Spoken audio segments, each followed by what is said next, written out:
You guys will find that you have passions, and having a passion is a gift. I think we all have passions, and you don't get to choose them. They pick you, but you have to be alert to them. You have to be looking for them. And when you find your passion, it's a fantastic gift for you because it gives you direction, it gives you purpose. You can have a job, or you can have a career, or you can have a calling. And the best thing is to have a calling. And if you find your passion, you'll have that, and all your work won't feel like work to you. Many kids and many grown-ups do figure out over time what their passions are. And sometimes we let I don't think it's that hard. I think what happens though sometimes is that we let our intellectual selves overrule those passions. And so that's what needs to be guarded against. One of my jobs as the leader of Amazon is to encourage people to be bold. And people love to focus on things that aren't yet working. And that's good, it's human nature. That kind of divine discontent can be very helpful. But it's incredibly hard to get people to take bold bets. And you need to encourage that. And if you're gonna take bold bets, they're gonna be experiments. And if they're experiments, you don't know ahead of time whether they're gonna work.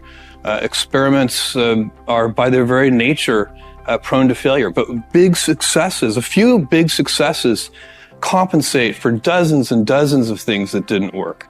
So, bold bets, AWS, Kindle, Amazon Prime, our third-party seller business, all of those things are examples of bold bets that did work, and they pay for a lot of experiments.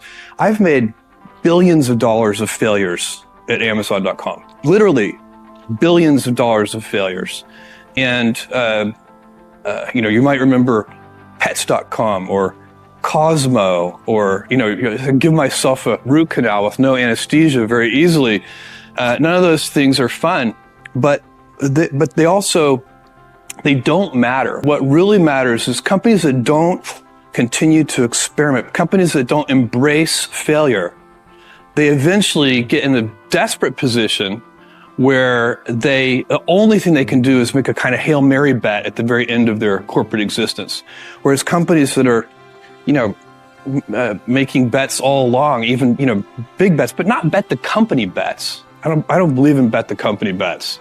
That's when you're desperate. That's the last thing you can do. You could be out of work and have terrible work-life balance. Even though you've got all the time in the world, right. You could just feel like, oh my God, I'm miserable, and you would be draining energy.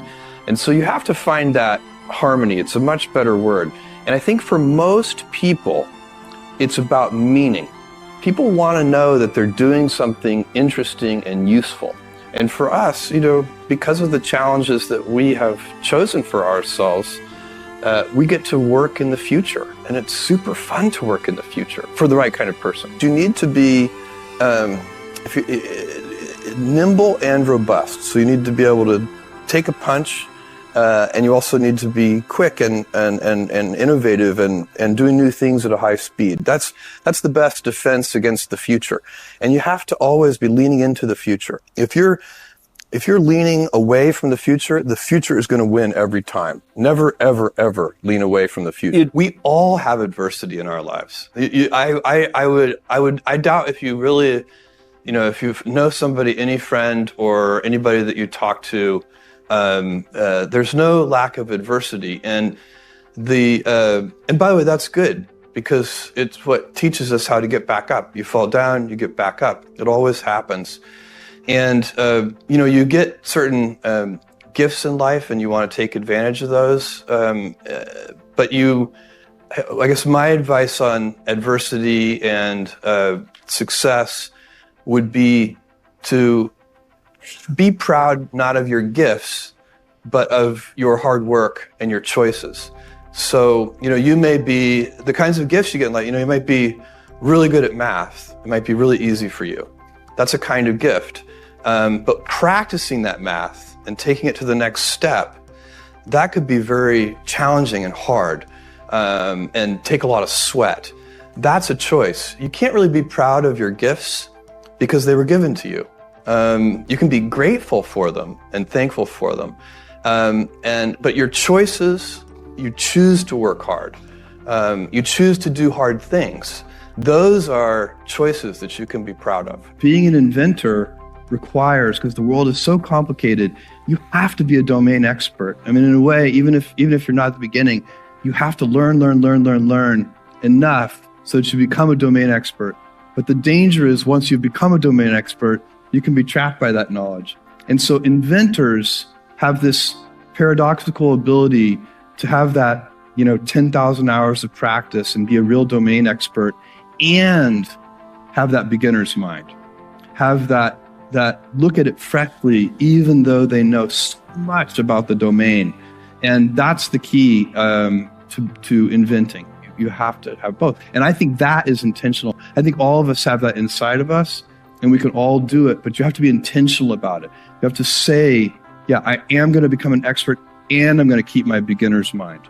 You can't skip steps. You have to put one foot in front of the other. Things take time. There are no shortcuts. And but you want to do those steps with passion and ferocity. It's easy to have ideas. It's very hard to turn an idea into a successful product. There are a lot of steps in between, and it takes persistence, relentlessness. So I always tell people who are who think they want to be entrepreneurs, you need a combination of stubborn relentlessness and flexibility. And you have to know when to be which. And basically you need to be stubborn on your vision, because otherwise it'll be too easy to give up. But you need to be very flexible on the details, because as you go along pursuing your vision, you'll find that some of your preconceptions were wrong, and you're going to need to be able to change those things. So I think taking an idea successfully all the way to the market and turning it into a real product that people care about and that really improves people's lives is a lot of hard work. Don't try to chase what is kind of the hot passion of the day.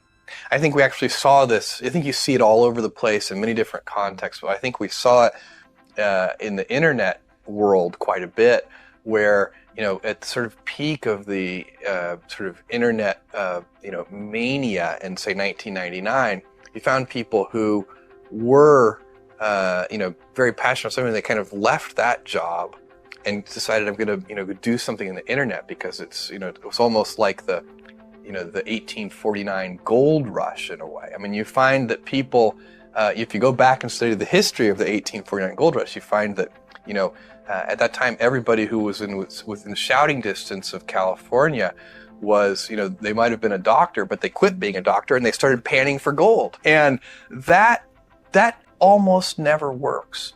And even if it does work, according to some metric, financial success or whatever it might be, I suspect it leaves you ultimately unsatisfied. So you really need to be very clear with yourself. And I think one of the best ways to do that is this notion of projecting yourself forward to age 80, looking back on your life and trying to make sure you've minimized the number of regrets you have. That works for career decisions. It works for family decisions.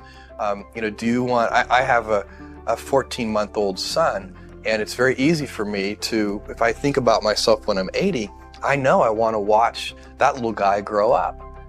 And so I don't want to be 80 and think, shoot, I missed that whole thing, and I don't have the kind of relationship with my son that I wished I had, and so on and so on. So if you think about that, so I guess another thing that I would recommend to people is that they always take a long-term point of view. And I think this is something about which there's a lot of controversy. There's a lot of people, and I'm just not one of them, believe that you should live for the now. I think what you do is you think about the great expanse of time ahead of you and try to make sure that you're planning for that in a way that's going to leave you ultimately satisfied.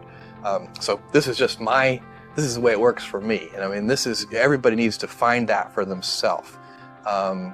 So I think there are a lot of paths to satisfaction.